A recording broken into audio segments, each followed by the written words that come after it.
Terima kasih atas kesempatannya. Nama saya Nur Lailatul Jana, NIM 559. Di sini saya akan mempresentasikan metode penelitian saya dengan judul Pengaruh Informasi Keuangan, Faktor Makro, Persepsi Resiko, dan Niat Investor berpengaruh terhadap keputusan investasi. Jurnal yang saya gunakan yaitu 3 jurnal. Yang pertama dari Indra Listiarti 2017 dengan judul Pengambilan Keputusan Investasi Investor di Pasar Modal Indonesia ditinjau dari teori Reonet Action.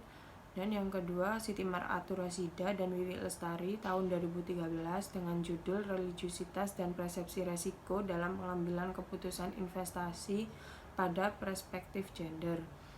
Dan yang ketiga jurnal dari Dewi Ayu Wulandari dan Iramani pada tahun 2014 dengan judul Studi Experienced Regret, Risk Tolerance, Overconfidence, dan Risk Perfection pada pengambilan keputusan investasi dosen ekonomi. Di sini kerangka penelitian faktor X saya yaitu pengaruh informasi keuangan sebagai X1, faktor makro X2, persepsi resiko X3, dan niat investor X4. Sedangkan faktor Y saya yaitu keputusan investasi. Pengaruh informasi keuangan berpengaruh positif terhadap keputusan investasi.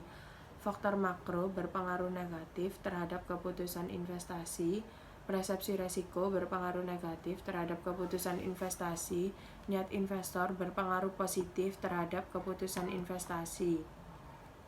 Berdasarkan hasil pengelolaan data yang diperoleh dari pengaruh informasi keuangan, yaitu nilainya signifikan atau positif dengan nilai sebesar 0,000 dengan arah positif untuk variabel informasi keuangan terhadap keputusan investasi yang dilakukan oleh investor.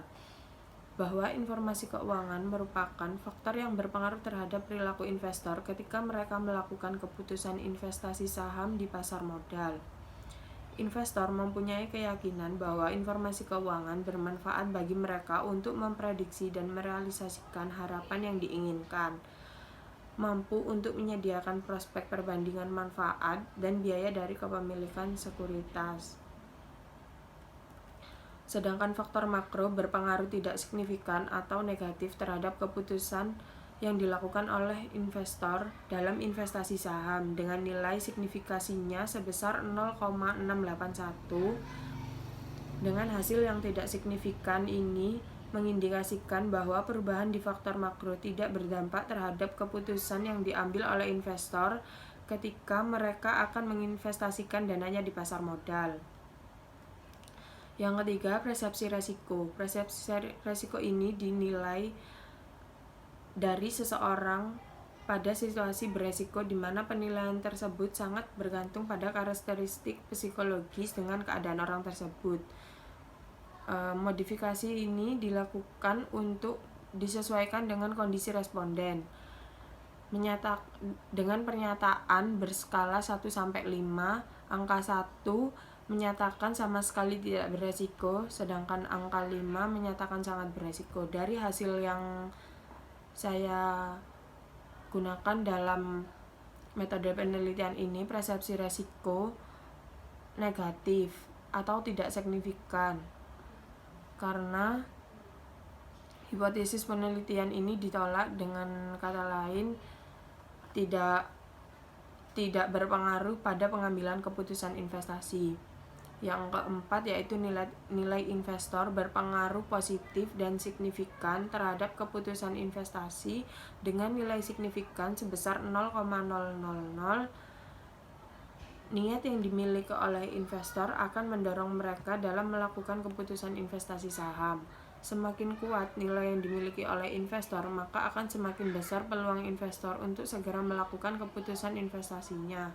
Cara yang dipakai oleh investor adalah dengan melalui analisa fundamental untuk menetapkan kinerja dan prospek pemilihan saham berdasarkan rasionalitas. Hipotesis penelitian. H1 yaitu pengaruh informasi keuangan berpengaruh positif signifikan terhadap keputusan investasi. H2 faktor makro berpengaruh negatif signifikan terhadap keputusan investasi. H3 persepsi resiko berpengaruh negatif atau tidak signifikan terhadap keputusan investasi. H4 niat investor berpengaruh positif signifikan terhadap keputusan investasi. Metodologi penelitian. Instrumen penelitian ada 4, yaitu yang pertama indikator keputusan investasi, yang kedua indikator pengaruh informasi keuangan, yang ketiga indikator faktor makro, yang keempat ada persepsi resiko, dan yang kelima ada niat investor. Dalam indikator informasi keuangan, pada pasar modal, laporan keuangan bermanfaat bagi investor dalam pengambilan keputusan apakah membeli, menahan, atau menjual investasi saham tertentu dan dalam bentuk portofolio sesuai dengan tingkat return yang diharapkan dan posisi resiko yang mungkin akan terjadi. Variabel informasi keuangan ini diukur dengan menggunakan skala Likert. Angka 1 menunjukkan informasi keuangan sangat tidak bermanfaat, serta sampai dengan angka 5 menunjukkan informasi keuangan sangat bermanfaat. Sedangkan yang kedua, indikator faktor makro ini berkaitan dengan kondisi di luar perusahaan yang disebabkan karena adanya ketidakpastian lingkungan. Ketidakpastian lingkungan didefinisikan sebagai rasa ketidakmampuan seseorang untuk memprediksi lingkungan secara akurat, menunjukkan pengaruh yang tidak signifikan antara ketidakpastian lingkungan dengan niat untuk melakukan pengambilan keputusan. Variabel faktor makro yang diukur dengan menggunakan instrumen yang terdiri dari beberapa instrumen. Pengukuran variabel menggunakan skala Likert. Yang ketiga, indikator persepsi resiko. Persepsi resiko terkadang apa yang diterima seseorang pada dasarnya bisa berbeda dari realitas objektif. Oleh karenanya timbul perbedaan antara masing-masing individu yang mengartikan suatu kondisi tertentu.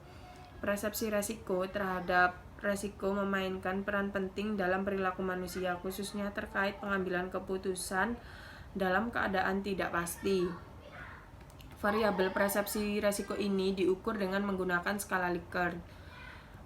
Yang keempat yaitu indikator niat investor. Dilatar belakangi oleh kebutuhan yang menjadi dasar dari keinginan manusia, bertujuan, dan motivasi. Kunci penggerakan harga saham bukanlah faktor fundamental atau teknikal, melainkan perilaku manusia tersebut atau investor. Variabel niat investor ini diukur dengan menggunakan 8 indikator seperti yang dikembangkan oleh beberapa ahli yang seperti Andikara dengan menunjukkan angka 1 sampai 5, angka 1 dengan artian sangat tidak setuju dan angka 5 sangat setuju. Populasi, sampel, teknik, dan pengambilan sampel merupakan calon investor yang ingin berinvestasi. Teknik pengambilan sampel ini adalah dengan cara non-random sampling menggunakan teknik snowball sampling karena bertujuan mengambil sampel dari populasi berdasarkan kriteria tertentu sesuai tujuan penelitian. Data dan metode pengumpulan data yang digunakan dalam metode penelitian ini menggunakan data primer dengan metode survei, yaitu dengan memanfaatkan kuesioner yang ada. Kuesioner disebarkan kepada responden para investor dan calon investor dalam pengambilan keputusan investasi. Responden akan mengisi kuesioner tersebut yang melalui media sosial seperti mengisi Google Form untuk memudahkan para peneliti. Selanjutnya yaitu teknik analisis data. Analisis deskriptif dilakukan untuk mendeskripsikan variabel-variabel penelitian dari pernyataan-pernyataan yang terdapat pada kuesioner yang telah dijawab oleh responden, sehingga dihitung nilai rata-rata atau mean setiap indikatornya. Kemudian tahap selanjutnya adalah memaknai nilai dari setiap indikator.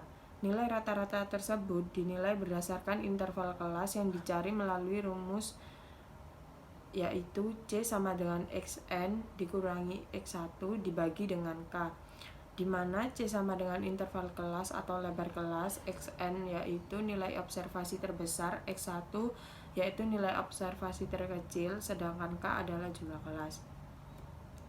Analisis deskriptif untuk variabel literasi keuangan dapat dijelaskan dengan mengetahui proporsi responden yang mampu menjawab pernyataan dengan benar pada setiap pertanyaan yang terdapat pada kuesioner. Jika sudah diketahui nilai persentasenya yang mampu menjawab benar, maka langkah berikutnya adalah menyusun kriteria penelitian, yaitu seperti pengukuran variabel literasi keuangan yang nilai intervalnya dan kriterianya.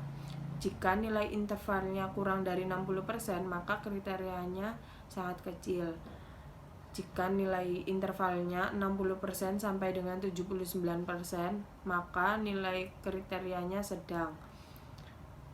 Jika nilai intervalnya lebih dari 80%, maka kriterianya tinggi. Yang kedua yaitu analisis statistik.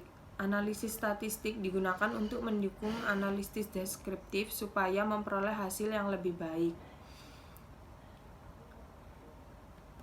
Seperti menentukan model MRA. Model MRA merupakan suatu bentuk persamaan yang menunjukkan arah pengaruh variabel, pengaruh informasi keuangan, faktor makro, persepsi risiko, dan niat investor berpengaruh terhadap variabel keputusan investor.